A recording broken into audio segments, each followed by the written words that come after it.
เจริญพรชิปนี้อยู่ที่จุดสร้างสถานีสูบน้ำสถานีที่2ท่านผู้ชม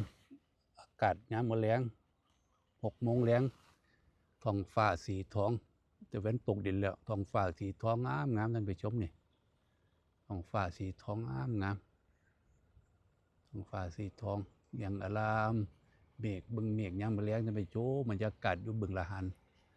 บรรยากาศบึงละหันเด้อเพิ่นดู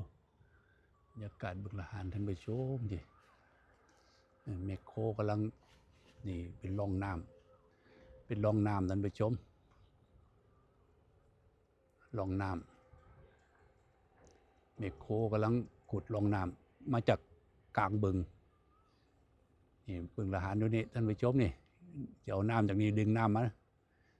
นี่กลางบึงมันกอไผ่นี่ละรวดมองกอไผ่นี่ละรวด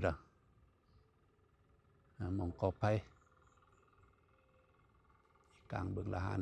แมคโครกำลังตักอยู่ท่านผู้ชมแมคโครกำลังตัก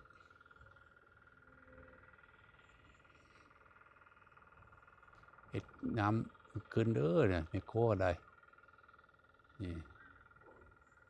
นี่บนท้องฟ้าสีทองนี่ร่องน้ำท่านผู้ชมนี่บรรยากาศยามมื้อแลงอากาศเย็นๆท่านผู้ชมมื้อนี้อากาศเย็น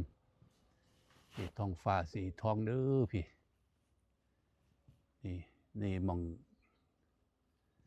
องสถานีสูบน้ำท่านผู้ชมนี่เพิ่นตั้งเสาขึ้นมา4 เสาแล้วก็สิต่อเสาขึ้นไปก็สิมันตั้งเสาก็สิขึ้นเสมอถนนอันนี้ท่านผู้ชมเสมอถนนสิเอาไดโวใหญ่มาใส่ไดโวใหญ่มาใส่บางนี้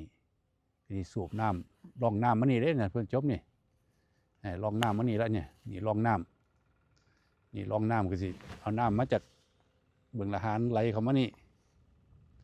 น้ำบึงละหันไหลเข้ามานี่ท่านผู้ชมนี่ไหลเข้าไปนี้ไหลเข้ามานี่สูบไปพูนสูบไปพุ่น